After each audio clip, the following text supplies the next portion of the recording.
തിരുവനന്തപുരം കേരളം മുഴുവൻ ഉറ്റുനോക്കുന്ന ഒരു നിയോജക മണ്ഡലമാണ്. ഇടതനും വലതനും മാറി മാറി ഭരിച്ച് ഇപ്പോൾ കോർപ്പറേഷൻ ഭരിക്കുന്നത് BJP ആണ്. കരമന ജയൻ BJPയുടെ ശക്തനായ ഒരു സ്ഥാനാർത്ഥിയാണ് തിരുവനന്തപുരം നിയോജക മണ്ഡലത്തിൽ ഇത്തവണ മത്സരിക്കാൻ പോകുന്നതെന്നിരിക്കെ കോർപ്പറേഷൻ പിടിച്ചെടുത്ത ആ ഒരു സ്ട്രാറ്റജി, ആ ഒരു വിജയ ഫോർമുല തിരുവനന്തപുരം നിയോജക മണ്ഡലത്തിൽ തങ്ങൾക്ക് ആവർത്തിക്കാൻ പറ്റും എന്നുള്ള വിശ്വാസത്തിലാണ് BJP സ്ഥാനാർത്ഥി നിൽക്കുന്നത്. എന്താണ് ഒരു തിരുവനന്തപുരംകാരൻ എന്നുള്ള നിലയിൽ? ചേട്ടൻ ഒരു തിരുവനന്തപുരം നിവാസിയാണ്, നേമം അല്ലെ, നിയമനിവാസിയാണ്. ചേട്ടന്റെ ഭാര്യയോ ചേട്ടനോ ആരോ നിയമനിവാസിയാണെന്ന് പറഞ്ഞു കേട്ടിട്ടുണ്ട്. തിരുവനന്തപുരത്ത് നിന്ന് വന്ന എറണാകുളത്തേക്ക് വന്നുള്ള ചേട്ടന് ഇതിനെക്കുറിച്ച് എന്താണ് പറയാനുള്ളത്? സത്യത്തിൽ പ്രശാന്തിന്റെ ഭാഷയിൽ തിരുവനന്തപുരംകാരൻ എന്ന രീതിയിൽ പല വീഡിയോകളിലും പറഞ്ഞിട്ട് താനൊരു തിരുവനന്തപുരംകാരൻ എന്ന കമന്റൊക്കെ കണ്ടിട്ടുണ്ട്. അപ്പോൾ അതെല്ലാം വെച്ചുകൊണ്ട് ഞാൻ പറയുകയാണ്, അതെല്ലാം ഞാൻ കണ്ടിട്ടുണ്ട്. അപ്പോൾ ആ പറയുന്ന പോലെ തിരുവനന്തപുരംകാരൻ എന്ന് പറയുന്നതിൽ അഭിമാനമേ ഉള്ളൂ. തലസ്ഥാനത്ത് ജീവിക്കുന്നു എന്നുള്ളതിൽ അഭിമാനമേ ഉള്ളതിൽ ഒരു തെറ്റും എനിക്കില്ല, സ്വയം ഇല്ല.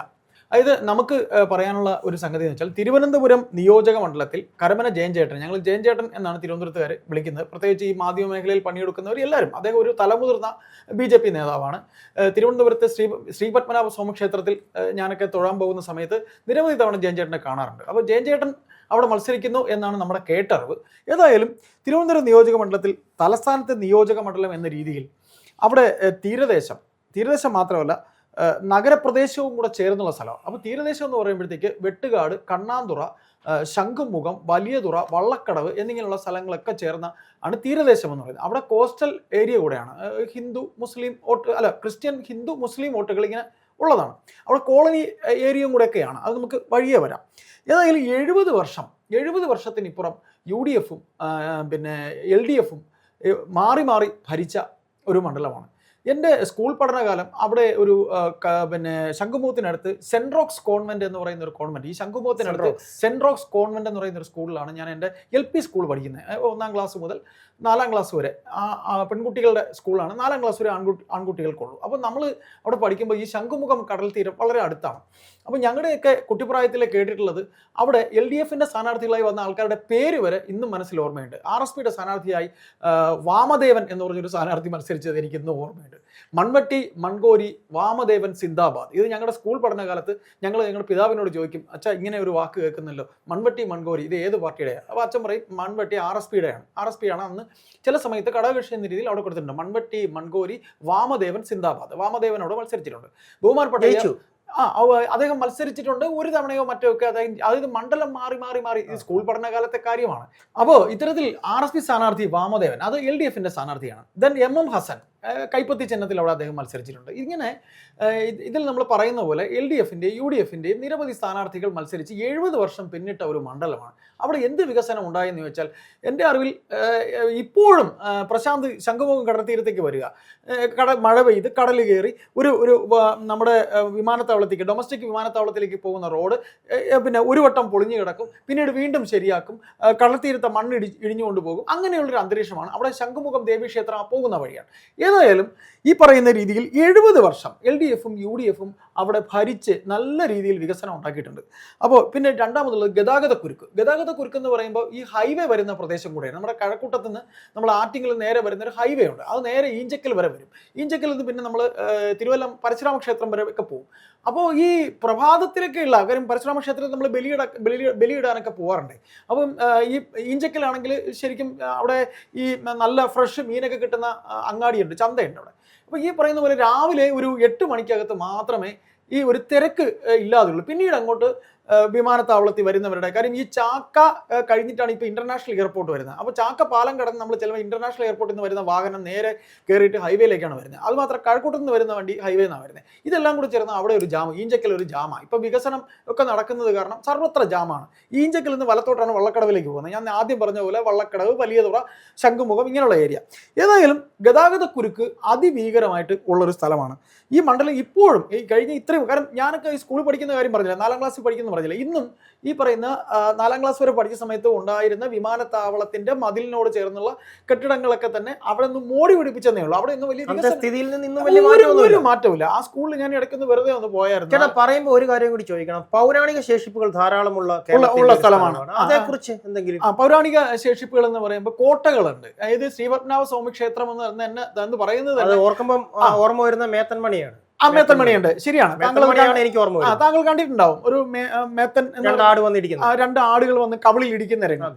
അത് മാത്രമല്ല, നമ്മൾ തുടക്കത്തിൽ പറഞ്ഞു പത്മനാഭ സ്വാമി ക്ഷേത്രത്തിൽ വെച്ച് കരമന ജയൻ ചേട്ടനെ കണ്ടിട്ടുണ്ട് എന്ന് പറഞ്ഞ കാര്യം. പത്മനാഭ സ്വാമി ക്ഷേത്രം തന്നെ പൗരാണികതയുടെ ഒരു ഏറ്റവും വലിയ സിംബൽ.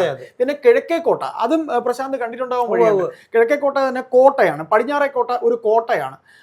പിന്നെ ഈ നമ്മൾ പെട്ടെന്ന് പറയുമ്പോഴത്തേക്ക് ചാലക്കമ്പോളം ഉണ്ട്. ചാലക്കമ്പോളം എന്ന് പറയുന്നത് ഇപ്പൊ എന്റെ വീട് ഇരിക്കുന്ന അവിടെ നിന്ന് ഒരു 20 മിനിറ്റ് യാത്രയെ ചാലക്കമ്പോളം. ഇത് പറയുമ്പം എനിക്ക് ഈ സ്ഥലനാമങ്ങൾ കൊണ്ട് ശരിക്കും മാറിപ്പോകുന്ന 2 സ്ഥലങ്ങളാണ്, ഒന്ന് തിരുവനന്തപുരവും തൃശ്ശൂരും. ഈ പറയുന്ന തൃശ്ശൂരിനും കിഴക്കേക്കോട്ട, പടിഞ്ഞാറേക്കോട്ട, വടക്കേക്കോട്ട അങ്ങനെയുണ്ട്.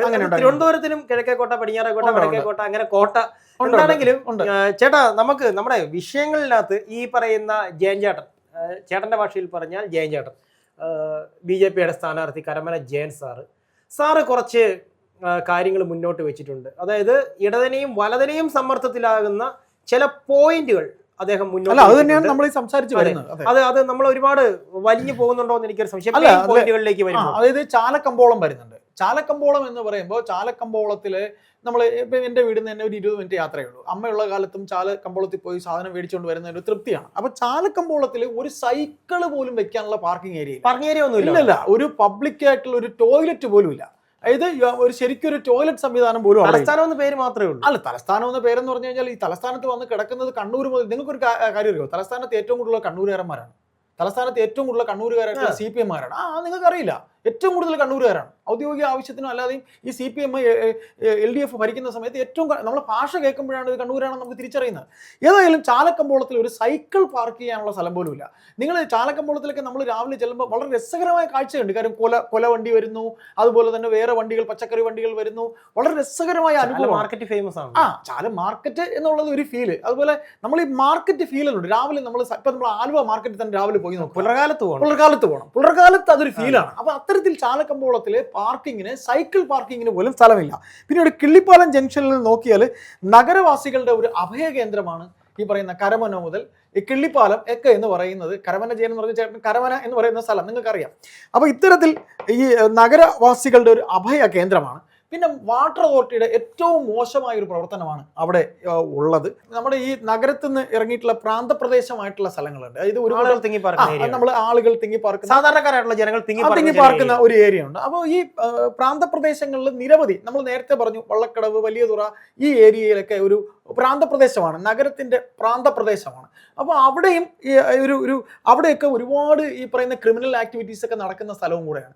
അതൊക്കെ ശരിക്കും എന്നേ തന്നെ ഇപ്പം മണക്കാട് ആറ്റുകാലേക്ക് നമ്മൾ പോകുന്ന വഴി അവിടെയൊക്കെ നിരവധി ഇത്തരത്തിൽ ഈ നഗരത്തിൽ നിന്ന് ഒഴിഞ്ഞു മാറി ആൾക്കൂട്ടം റൂട്ട് പോയിട്ടുള്ളത് കുളത്തറ, മരുതറ ഭാഗത്തേക്ക്, അങ്ങനെ മരുതൂർ കടവ്, ഇങ്ങനെയൊക്കെയുള്ള സ്ഥലങ്ങളുണ്ട്. പിന്നെ ആറ്റുകാല്, പിന്നെ അത് ആറ്റുകാല് പോകുന്ന വഴിയാ. അപ്പൊ ഇത്തരത്തിൽ അവിടെയൊക്കെ ഒരു പറയുമ്പോഴും ചോദിക്കട്ടെ, പാർവതി പുത്തനാറിന്റെ നവീകരണം വലിയ കാര്യത്തിൽ പൊക്കി പിടിച്ചിട്ടുണ്ടോ? പാർവതി പുത്തനാർ കഴക്കൂട്ടം നിയോജക മണ്ഡലത്തിലും വരും. അതെ, അല്ല, അതിന്റെ നവീകരണം വലിയ കാര്യത്തിൽ പൊക്കി പിടിച്ചുകൊണ്ടെന്നാണ്. എന്തൊക്കെയോ ഏകദേശം 12 വർഷം മുമ്പ് അതിലേക്കൊരു സ്കൂൾ വാൻ മറിഞ്ഞ് കുട്ടികൾ മരണപ്പെട്ടു. അതിദാരുണമായ ഒരു സംഭവം. അതെ, അതിൽ പാർവതി പുത്തനാർ നവീകരിക്കും, പാർവതി പുത്തനാറിലെ മാലിന്യങ്ങൾ നീക്കം ചെയ്യും, സുരക്ഷാ ബോർഡുകൾ സ്ഥാപിക്കുമെന്നൊക്കെ പറയുമ്പോഴും അത് സംഭവിച്ചിട്ടുണ്ട് എന്റെ അറിവിൽ ഇതുവരേക്കും. കാരണം ഒരു വർഷം മുന്നേ ഞാൻ അതുവഴി പോകുമ്പോഴേക്കും പാർവതി പുത്തനാറിന്റെ കൈവഴിയും പാർവതി പുത്തനാറും എല്ലാം പഴയ പോലെ തന്നെ മാലിന്യം നിറഞ്ഞ് ഓട പോലെയാണ് കിടന്നിരുന്നത്. അല്ല പ്രശാന്തേ, അതൊന്നും ചെയ്തിട്ടില്ല. കഴക്കൂട്ടം മണ്ഡലത്തിൽ പെടുന്നത് ഒരു ഭാഗവും പാർവതി പുത്തനാറിൽ വരുന്നുണ്ട്. അതായത് ഈ പാർവതി പുത്തനാർ ചെന്ന് പോകുന്ന വേളിക്കായലിലാണ്. ഈ വേളിക്കായൽ എന്ന് പറയുന്നതൊക്കെ സ്ഥിതി ചെയ്യുന്ന കഴക്കൂട്ടം മണ്ഡലം. അഴിമുഖമല്ലേ അത്? ഇത് നമ്മൾ ഈ പറയുന്ന പോലെ അതെ, പിന്നെ പൊഴി എന്ന് പറയും, ഞങ്ങൾ അതിന്റെ പൊഴി എന്നാണ്, പൊഴി എന്ന് പറയുന്നത്. കടലും കായലും അതെ, മഴ പെയ്ത് വെള്ളം നമ്മുടെ വീടിന്റെ അവിടെയൊക്കെ വെള്ളം കയറുന്ന സമയത്ത് ദെൻ അവിടെ ഈ പൊഴി മുറിച്ചു കൊടുക്കുമ്പോഴാണ് കടലിൽ നിന്ന് വെള്ളം, കായലിൽ നിന്ന് വെള്ളം കടലിലേക്ക് പോകുന്നത്. നമ്മൾ വിഷയത്തിലേക്ക് വരുമ്പോൾ ഈ പറയുന്ന തിരുവനന്തപുരം മണ്ഡലത്തിന്റെ പഴയ പേര് തിരുവനന്തപുരം വെസ്റ്റ് എന്നായിരുന്നു. തിരുവനന്തപുരം വെസ്റ്റ് എന്നാണ് തിരുവനന്തപുരം മണ്ഡലത്തിന്റെ പേര്. കഴക്കൂട്ടത്തിന്റെ പഴയ പേര് തിരുവനന്തപുരം നോർത്ത് എന്നായിരുന്നു. ഈ പറയുന്ന വട്ടിയൂർക്കാവിന്റെ അടങ്ങുന്ന മണ്ഡലത്തിന്റെ പഴയ പേര് തിരുവനന്തപുരം ഈസ്റ്റ് എന്നായിരുന്നു. അപ്പൊ തിരുവനന്തപുരം വെസ്റ്റിൽ ഈ പറഞ്ഞ രീതിയിൽ 70 കൊല്ലം ഇപ്പൊ ആന്റണി രാജു അവിടെ 2 ടേം MLA ആയിരുന്ന ആളാണ്. ഹസൻ MLA ആയിരുന്ന ആളാണ്. നമ്മൾ തുടക്കത്തിൽ പറഞ്ഞ വാമദേവൻ അവിടെ ഒരു തവണ ജയിച്ചു, ഒരു തവണ തോറ്റ ആളാണ്. ഇങ്ങനെ നിരവധി പേർ 70 വർഷം മാറി മാറി ഭരിച്ചിട്ടും അവിടെ എന്ത് വികസനം ഉണ്ടായെന്ന് വെച്ചാൽ ഒരു ഇന്റർനാഷണൽ എയർപോർട്ട് വന്നാൽ അത് കേന്ദ്രത്തിന്റെ പണിയാണ്. പണ്ട് ഡൊമസ്റ്റിക് എയർപോർട്ടിൽ നിന്നാണ് ഇന്റർനാഷണൽ എയർപോർട്ടിലേക്ക് വന്നത്. കുറച്ച് ഈ പറയുന്ന എയർപോർട്ടുമായി സംബന്ധിച്ചുള്ള വികസനം മാത്രമേ എന്റെ അറിവിൽ, കാര്യം ഞാൻ ജനിച്ച് എയർപോർട്ട് വികസനം നടക്കുന്നുണ്ട്. അതിന്റെ മാലിന്യ സംസ്കരണം ഒരു തരത്തിലും എനിക്ക് തോന്നുന്നില്ല. കാര്യം എന്ന് വെച്ചാൽ നമ്മൾ ഈ കഴക്കൂട്ടം മണ്ഡലത്തിലെ പിന്നെ അവൻ്റെ ഭാഗമായിട്ടുള്ള തിരുവനന്തപുരം നഗരഹൃദയത്തിൽ നിന്ന് ഒരല്പം മാറി കഴക്കൂട്ടം മണ്ഡലം പോകുന്ന ഒരു സ്ഥലമുണ്ട്. അതായത് എൻ്റെ കുടുംബ വീടൊക്കെ ഇരിക്കുന്ന സ്ഥലമാണ്, കരിക്കകം എന്ന് പറയുന്ന സ്ഥലമാണ്. ചേട്ടാ ഇത് അപ്പോൾ അവിടെ ഞാൻ പറഞ്ഞോട്ടെ, ഇവിടെ ഈ ഇൻഡസ്ട്രി ഏരിയ ഉണ്ട്. ഇൻഡസ്ട്രി ഏരിയയിലേക്ക് പോകുന്ന വഴിയിൽ റോഡിന്റെ ഇരുവശത്തും മാംസാവശിഷ്ടങ്ങൾ കൊണ്ട് തള്ളുന്നത് പതിവ്. ചേട്ടാ ഇത് ചർച്ച നീണ്ടു പോകുന്നുണ്ടെന്ന് എനിക്കറിയാം, എങ്കിലും കുറച്ച് സംശയങ്ങൾ ചോദിക്കാതെ അവസാനിപ്പിക്കാൻ പറ്റില്ലാത്തതുകൊണ്ടാണ്. ചേട്ടാ ഭക്ഷ്യസുരക്ഷയിലും കൂടി സംസാരിക്കണം. കാരണം ഏറ്റവും കൂടുതൽ വഴിയോര ഭക്ഷണശാലകൾ ഉള്ളത് തിരുവനന്തപുരം നഗരത്തിലാണ്. കൊച്ചി കഴിഞ്ഞാൽ തിരുവനന്തപുരം നഗരത്തിലാണ് എന്ന് എനിക്ക് തോന്നിയിട്ടുണ്ട്. അവിടുത്തെ ഭക്ഷ്യസുരക്ഷയെക്കുറിച്ചും കൂടെ സംസാരിക്കണം. അല്ല, അതിനെക്കുറിച്ച് ഞാൻ പറയുകയാണെന്നുണ്ടെങ്കിൽ നല്ല ഭക്ഷണം കിട്ടുന്ന നിരവധി കടകളുണ്ട്. അത് നമ്മുടെ ലിവിംഗ് കോസ്റ്റ് ഏറ്റവും കുറഞ്ഞൊരു ജില്ലയാണ് തിരുവനന്തപുരം ജില്ല. കാര്യം കൊച്ചിയെ പോലെ അല്ല, തിരുവനന്തപുരം ജില്ലയിൽ നമുക്ക് സർക്കാർ ഉദ്യോഗസ്ഥരുടെ നഗരമാണ്. സർക്കാർ ഉദ്യോഗസ്ഥർ ഇപ്പം വാട്ടർ അതോറിറ്റി ജീവനക്കാരൻ, KSEB ജീവനക്കാരൻ, സെക്രട്ടേറിയറ്റ് ജീവനക്കാരൻ, ഇങ്ങനെ നിരവധി ജീവനക്കാർ. കാര്യം മാസത്തിലെ ആദ്യം ഒരു 10,000 രൂപ ശമ്പളം ഒന്ന് വെക്കുക, അല്ലെങ്കിൽ പോട്ടെ 50,000 രൂപ ശമ്പളം ഒന്ന് വെക്കുക. ഈ 50,000 രൂപ ശമ്പളം അടുത്ത പ്രാവശ്യം ശമ്പളം കിട്ടുന്നവരെ വെച്ച് ഈ ഇരിക്കം മുതൽ വെച്ച് ജീവിക്കുന്ന ആൾക്കാരാണ്. അപ്പൊ അതുകൊണ്ട് തന്നെ ഈ പറയുന്ന രീതിയിൽ ഹോട്ടൽ എന്ന് പറയുന്നത് താരതമ്യേന എക്കണോമിക്കലി നമ്മുടെ പോക്കറ്റിൽ നിൽക്കുന്ന ഹോട്ടലുകളും ഉണ്ട്. വഴിയോര കച്ചവടത്തിന്റെ വൃത്തിയില്ലായ്മ എന്ന് വെച്ചാൽ അങ്ങനെ ഒരു വലിയ വൃത്തിയില്ലായ്മയൊന്നും ഞാൻ കണ്ടിട്ടില്ല. അത്യാവശ്യം ഫുഡൊക്കെ നമുക്ക് കഴിക്കാൻ പറ്റും, അങ്ങനെ മോശമൊന്നുമല്ല. അതുകൊണ്ട് അതിനെ എനിക്ക് അങ്ങ് അടച്ചാക്ഷേപിക്കാൻ കഴിയില്ല. അപ്പൊ ഭക്ഷ്യസുരക്ഷയുടെ കാര്യത്തിൽ ചേട്ടൻ ഓക്കെ പറയുമ്പോഴും ചേട്ടൻ പറഞ്ഞുള്ള പോയിന്റുകൾ എന്ന് പറയുന്നത് ഗതാഗതം, റോഡ്, അതുപോലെ തന്നെ നഗരവികസനം, അതുപോലെ തന്നെ മാലിന്യ സംസ്കരണം, ജനങ്ങൾ തിങ്ങി പാർക്കുന്ന ഏരിയകളിലുള്ള. പിന്നെ ഒന്നുകൂടെ പറയാനുണ്ട്, ഈ കോട്ടകളും കോട്ട മതിലുകളും ഒക്കെ സംരക്ഷിക്കേണ്ടതാണ്. കാര്യം പൗരാണിക മുതലുകൾ അതൊക്കെ സംരക്ഷിക്കേണ്ടതാണ്. ചേട്ടൻ പറഞ്ഞിട്ടുള്ള ഈ ആരോപണങ്ങളെല്ലാം തന്നെ ഗുരുതരമായ ആരോപണങ്ങളാണ്. പിന്നീട് ശംഖുമുഖത്തെ കുറിച്ച് നമ്മൾ പറഞ്ഞു. ശംഖുമുഖം ഒരു നല്ല മഴ പെയ്ത് വെള്ളം കയറിയാൽ ഇടിഞ്ഞു പോകുന്ന റോഡാണ്. ആ റോഡ് എപ്പോഴും വേണം, പിന്നെയും അതിന്റെ പണി നടക്കും, പിന്നെയും മഴ പെയ്യും, പണിയണം. എന്നാലേ കടലാക്രമണം, ഞാൻ പറഞ്ഞല്ലോ, കടലാക്രമണം നിത്യം നടക്കുന്നതാണ്. ഇതിനിടയിലാണ് ജട്ടി കേസുമായി ബന്ധപ്പെട്ട് ആന്റണി രാജു എന്ന് പറയുന്ന ബഹുമാനപ്പെട്ട നേതാവ്, സത്യം പറയട്ടെ പൊന്നു പ്രശാന്തെ, ഈ ചിരിച്ചു പോകുന്നതാണ് ഒരു പ്രയോഗം. പ്രശാന്തെ, സത്യത്തിൽ ഈ നേതാവ് ഒരു വക്കീലായിട്ട് പണി തുടങ്ങിയാണ്. ഈ വക്കീൽ പണിയിലാണ് അദ്ദേഹത്തിന് ഈ പണി കിട്ടിയിരിക്കുന്നത്. അദ്ദേഹം എന്തിനു ഇനി അവിടെ മത്സരിക്കണം? മനസ്സിലാകുന്നില്ല. എന്തിനു മത്സരിക്കണം? സ്ഥാനാർത്ഥി ഇല്ലാത്തതുകൊണ്ട്. എന്താണെങ്കിലും ചേട്ടാ, BJPയുടെ ജയം സുനിശ്ചിതമാണെന്നാണ് നമുക്ക്.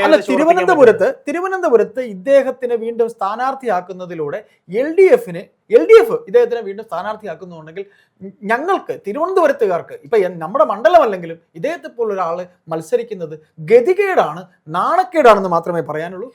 BJPക്ക് 70 വർഷം അതെ, കരമന ജയൻ ചേട്ടനാണ് മത്സരിക്കുന്നതെന്നാണ് നമുക്ക് കിട്ടിയിരിക്കുന്ന അറിവ്. ഇപ്പൊ ജയൻ ചേട്ടനല്ല, മറ്റാരാണെങ്കിലും സത്യത്തിൽ അവർക്കൊരു അവസരം കൊടുക്കണം. ഇതിനകത്ത് ഞാൻ ഒന്നുകൂടെ ജയൻ ചേട്ടനിലേക്ക് തന്നെ പോവുകയാണ്. അദ്ദേഹം നമ്മൾ കാണുമ്പോഴൊക്കെ തന്നെ നെറ്റിയൊരു കുറിയും, പിന്നെ സംഘാടകനാണ് കേട്ടോ, വളരെ നല്ലൊരു സംഘാടകനാണ്. കാര്യം നമ്മൾ അമ്പലത്തിലേക്ക് പോകും, പത്മനാഭസ്വാമി ക്ഷേത്രത്തിലേക്ക്, ഞാൻ ഈ പറയുന്ന രംഗം വളരെ കൃത്യമാണ്. കാര്യം പത്മനാഭസ്വാമി ക്ഷേത്രത്തിലേക്ക് കയറി പോകുന്ന വഴിയിൽ ഞങ്ങൾ പടിഞ്ഞാറേ നടയിലാണ് ഞങ്ങളെ വണ്ടിയെ കൊണ്ടിടുന്നത്. നമ്മൾ വണ്ടി ഇട്ട് നമ്മൾ കയറി പോകുമ്പോൾ ചേട്ടൻ ഒരു മേലങ്കിയൊക്കെ മൂടി ഇങ്ങനെ കയറി പോകുന്ന രംഗം കാണാം. കയറി പോകുമ്പോൾ തന്നെ കാഴ്ച തന്നെയാണ്. അല്ല, അദ്ദേഹം ഈ പറയുന്ന പോലെ ജനങ്ങൾക്ക് ജനപ്രിയനായ ഒരു നേതാവാണ്, സത്യമാണ്. കാരണം ജയൻ ചേട്ടൻ ജനങ്ങൾക്ക് വളരെ ഇഷ്ടപ്പെട്ട ഒരു നേതാവാണ്. അപ്പൊ അദ്ദേഹത്തിനെ പോലൊരു സ്ഥാനാർത്ഥി മത്സരിക്കുകയാണെന്നുണ്ടെങ്കിൽ തീർച്ചയായിട്ടും ജയൻ ചേട്ടനൊക്കെ അല്ലെങ്കിൽ BJPക്ക് രാഷ്ട്രീയമായിട്ട് BJPക്ക് ഒരു അവസരം കൊടുക്കണം. അവർ ചെയ്യട്ടെ, അവർ ചെയ്ത് കാണിക്കട്ടെ. പിന്നെ നമ്മുടെ ഈ പറയുന്ന പോലെ പത്മനാഭസ്വാമി ക്ഷേത്രത്തിന്റെ ഫ്രണ്ടിൽ ഒരു പാത്രക്കുളം ഉണ്ട്, അതറിയാമോ? പാത്രക്കുളം എന്നാണ് തിരുവനന്തപുരത്ത്. ഈ പാത്രക്കുളത്തിൽ പണ്ടൊരു കാവൽക്കാരനെ ചവിട്ടിക്കൊന്ന ഒരു ഭ്രാന്തൻ മുക്കി. ഞാൻ തീരെ കുഞ്ഞാണ്. അത് അന്ന് സൂര്യ TV ഈ വാർത്തയൊക്കെ ലൈവ് ഒക്കെ. അപ്പൊ ഇതെല്ലാം കൂടെ തീർച്ചയായും തിരുവനന്തപുരം എന്ന് പറയുന്നത് ഒരു പൗരാണികമായ ഒരു സ്ഥലമാണ്. തിരുവനന്തപുരം എന്ന അനന്തപത്മനാഭന്റെ സ്ഥലമാണ്. ശരിക്കും അനന്തപത്മനാഭൻ ഉറങ്ങുന്ന സ്ഥലവും കൂടെ ചേർന്ന് അനന്തശയനം നടത്തുന്ന പത്മനാഭസ്വാമി ക്ഷേത്രവും പിന്നെ പഴവങ്ങാടി ഗണപതി കോവിലും ശ്രീകണ്ഠേശ്വരനും ഒക്കെ ഉള്ളൊരു മണ്ഡലമാണ്. എല്ലാം സംരക്ഷിക്കപ്പെടണം. എല്ലാം തീർച്ചയായിട്ടും എല്ലാം. ഇപ്പൊ നമ്മൾ ആറ്റുകാലും എനിക്ക് തോന്നുന്നു ഏതാണ്ട് പകുതിയും, അതെ, ആറ്റുകാലും അവിടെ തന്നെയാണ് വരുന്നത്. ആറ്റുകാൽ അമ്മ ഇരിക്കുന്നതും ഈ മണ്ഡലത്തിൽ. ഇവിടെ ഏത് മണ്ഡലത്തിൽ വന്നില്ലെങ്കിലും ആറ്റുകാൽ ഈ മണ്ഡലത്തിൽ തന്നെയാണ്. അപ്പൊ നമ്മൾ പറഞ്ഞു വന്നത് ഈ പൗരാണികമായ ക്ഷേത്രങ്ങള്, പിന്നെ ഏറ്റവും പ്രധാനപ്പെട്ട ഒരു പോയിന്റ് ഇതിൽ പറയേണ്ടത്, ചാലക്കമ്പോളത്തിൽ ഒരു സൈക്കിൾ പാർക്ക് ചെയ്യാനുള്ള സ്ഥലം പോലും ഇല്ല. ഒരു കംഫർട്ട് സ്റ്റേഷൻ പോലും കൃത്യമായിട്ടില്ല. ഇത്രയും വൃത്തിഹീനമായ ഒരു കമ്പോളം വേറെ ഏതെങ്കിലും ജില്ലയിലുണ്ടോ എന്ന് വെച്ചാൽ എനിക്കറിയത്തില്ല. തിരുവനന്തപുരത്ത് ഇത്രയും വൃത്തിഹീനമായ ഒരു കമ്പോളം